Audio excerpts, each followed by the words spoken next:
নমস্কার, আপনাদের সকলকে স্বাগত। আজকে আমি আপনাদেরকে কাটোরি বুন্দি করে দেখাবো। কাটোরি বুন্দি বলতে বাটি ভরা বোঁদে। এই খাবারটা এত সুন্দর হয়, এত লোভনীয় হয়, দেখতে যতটা সুন্দর হয় খেতে ততটাই সুন্দর হয়। আর লোকে হামলে পড়েই খাবে এই খাবারটা। আর এই খাবারটা করা একদম সহজ, যে কেউ পারবে করতে। আসুন তাহলে দেখে নিই কীভাবে আমি করলাম এই কাটোরি বুন্দি। প্রথমেই আমি বলি, আমি ময়দাটা মেখে রেডি করে নিয়েছি। আমি এখানে 2 কাপ ময়দা নিয়েছি আর 2 টেবিল স্পুন রিফাইন তেল নিয়েছি। নিয়ে আর একটু সামান্য নুন নিয়ে ঠান্ডা জল দিয়ে মেখে ডোটা তৈরি করে নিয়েছি। এবার ছোট ছোট করে লেচি কেটে রেডি করে নিয়েছি আগেই। তারপর এই ছোট ছোট যে কটোরিগুলি দেখুন, এগুলি কিনতে পাওয়া যায় অ্যালুমিনিয়ামের। এর মধ্যে আমি সেই লেচিগুলোকে প্রথমে আমি হাত দিয়ে ছড়িয়ে একটা দেখাচ্ছি, তারপর বেলেও আমি আপনাদেরকে দেখাবো। দুরকম ভাবে করতে পারেন, যার যেরকম সুবিধা হয় সে সেইভাবে করে নেবে। এরকম ছড়িয়ে নিয়ে তারপর এর মধ্যে বসিয়ে দিলাম, কাটুরির মধ্যে বসিয়ে দিয়ে চারধার থেকে চেপে চেপে চেপে চেপে একটা কাটুরির শেপ দিয়ে দিচ্ছি।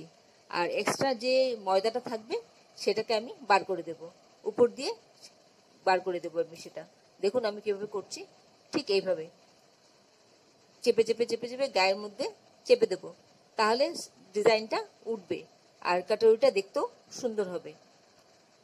আপনারা কে কোথা থেকে, কোন শহর থেকে, কোন দেশ থেকে আমার এই রেসিপিটা দেখছেন, প্লিজ একটু কমেন্ট বক্সে কমেন্ট করবেন, আমার তাহলে খুব ভালো লাগবে। আর নতুন কোনো বন্ধু প্রথমবার আমার চ্যানেলটাকে দেখে থাকলে আপনাকে একটা বিগ হাগ জানাচ্ছি। চ্যানেলটাকে সাবস্ক্রাইব করে নেওয়ার জন্য অনুরোধ রইল। পাশে বেল আইকনটা অ্যাক্টিভেট করে নেবেন, যাতে পরবর্তী আমার সমস্ত রেসিপির নোটিফিকেশন সবার আগে আপনার কাছে এসে পৌঁছয়। দেখুন আমি উপর থেকে এক্সট্রাগুলোকে কেটে কেটে চেপে চেপে দিলাম, তাতে এক্সট্রাগুলো বেরিয়ে আসলো। এই দেখুন, আরও যদি বেরোয় তাহলে আরেকটু চেপে দেবেন। আর এইভাবে একটা ফক নিয়ে তার মধ্যে গেঁথে গেঁথে দেবেন। তার ফলে কি হবে, এটা ফুলবে না, এটা একটা বাটির শেপে থাকবে। আর তা না হলে এটা ফুলে উঠবে, শেপটা নষ্ট হয়ে যাবে। সেই জন্য কাঁটা চামচ দিয়ে বা টুথপিক দিয়ে যাই হোক একটু গেঁথে গেঁথে দেবেন, যাতে এটা ফুলে না ওঠে। এইভাবে আমি কাটুরিটা তৈরি করে নিলাম। এদিকে আমি কড়াতে রিফাইন তেল আমি আগের থেকে বসিয়ে দিয়েছিলাম, একটু একটু করে ধীরে ধীরে একটু গরম হোক।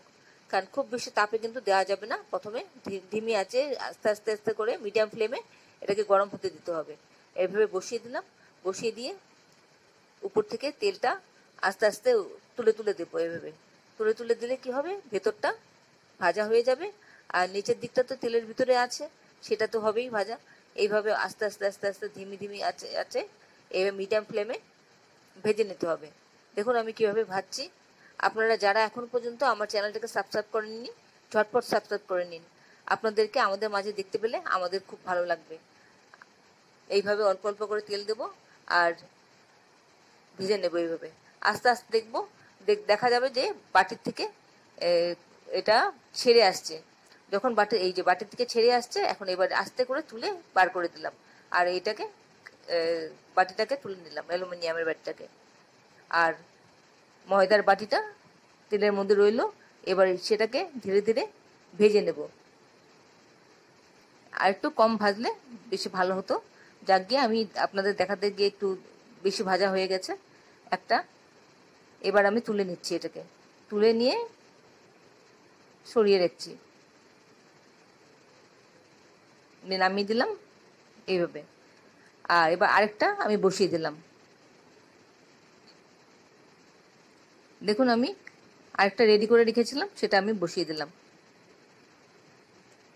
এইভাবে কাটুরিগুলি একটা একটা করে তৈরি করে নিতে হবে। আমি আপনাদেরকে দেখানোর জন্য আমি কাটুরিগুলি বেশ আমি 3টে করেছি, 3টেই আমি আপনাদেরকে দেখাবো কীভাবে আমি করলাম। এবার বেলে কিভাবে করলাম সেটাও আমি আপনাদেরকে দেখাচ্ছি এরপরে। দেখুন কীভাবে আস্তে আস্তে করে ভেজে ভেজে নিচ্ছি। আর আস্তে আস্তে এটা ভাজা হবে আর ছেড়ে যাবে গায়ের থেকে। এই দেখুন ছেড়ে যাচ্ছে, এই তুলে দিলাম। এবার এই কাটুরিটাকে তুলে নিচ্ছি আর ওইটাকে ভাজতে দিচ্ছি।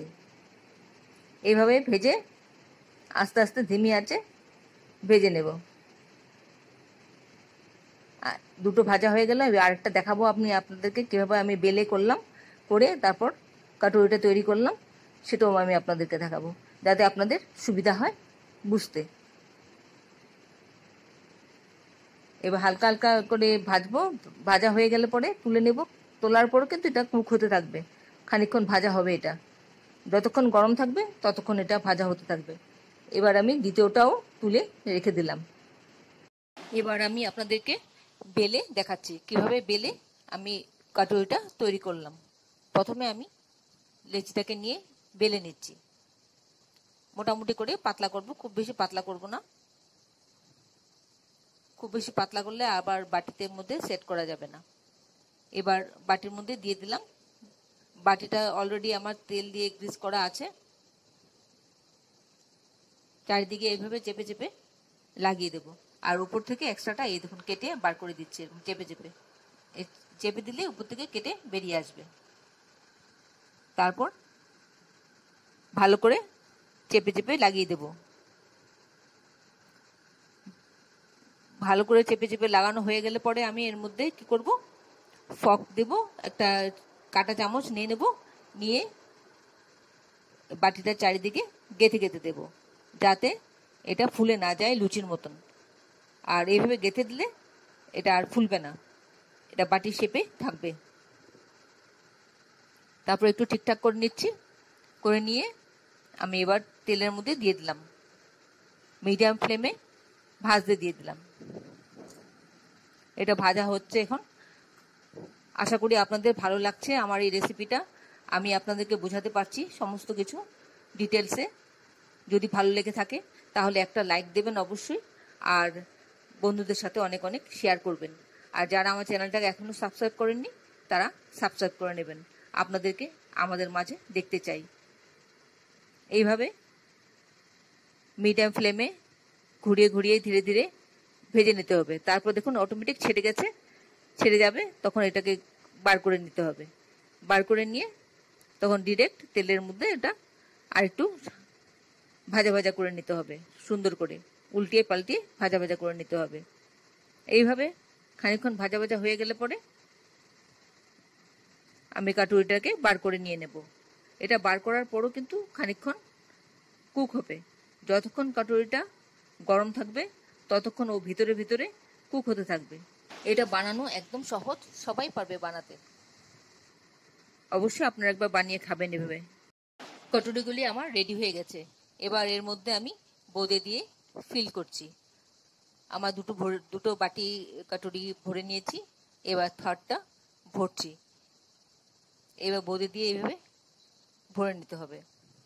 আপনারা চাইলে বোঁদের জায়গায় অন্য কিছু দিয়েও করতে পারেন, রাবড়ি দিতে পারেন, বা রসগোল্লা একটা বসিয়ে দিয়ে উপর থেকে ক্ষীর দিয়ে দিতে পারেন। এইভাবে যে যেরকম পছন্দ করে সেভাবে করতে পারেন। আর চাইলে আপনি এটা মিষ্টি না করে নোনতাও করতে পারেন। নোনতা কিভাবে করবেন, ছোলা ভেজালেন, মটর ভেজালেন, বাদাম ভাজা, ঝুড়ি ভাজা, শসা, পেঁয়াজ, এসব ধনেপাতা সব কিছু একসাথে ভালো করে মিশিয়ে ওপরে সাজিয়ে সাজিয়ে দিতে পারেন।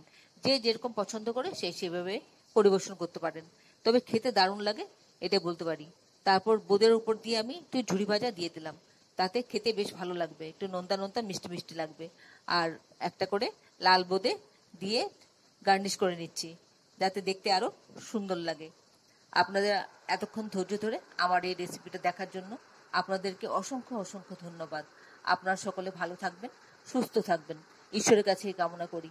আর এই ধরনের নতুন নতুন রেসিপি দেখতে আমার চ্যানেলটাকে সাবস্ক্রাইব করে নেবেন, পাশে বেল আইকনটা অ্যাক্টিভেট করে নেবেন, যাতে পরবর্তী আমার সমস্ত রেসিপির নোটিফিকেশন সবার আগে আপনার কাছে এসে পৌঁছয়। আর আপনি যদি ফেসবুক থেকে দেখে থাকেন তাহলে ফলো অপশনটা অবশ্যই ক্লিক করবেন আর একটা লাইক দেবেন, তাহলে আপনি আমার সাথে জুড়ে যাবেন। এবার আপনাদের যদি কোনো প্রশ্ন থাকে আমার এই রেসিপি সম্পর্কে, তাহলে আপনারা কমেন্টসে আমাকে জানাতে পারেন। আমি আপনাদের কমেন্টসে উত্তর দিয়ে দেব। দেখুন, খাবার তো আমরা অনেক কিছু খাই, একঘেয়ে খাবারটাকে একটু পরিবর্তন করা, একটু নতুনভাবে সাজিয়ে নেওয়া, এই যা নতুনভাবে সাজালে তার ক্ষুধাটাই যেন একটু বেশি বেড়ে যায়, এটাই হলো কথা। এইভাবে সাজিয়ে দিলে মানুষ খুব আকর্ষণীয় হয় আর খেয়ে আনন্দিত হয়। তাহলে আসি বন্ধু, নমস্কার।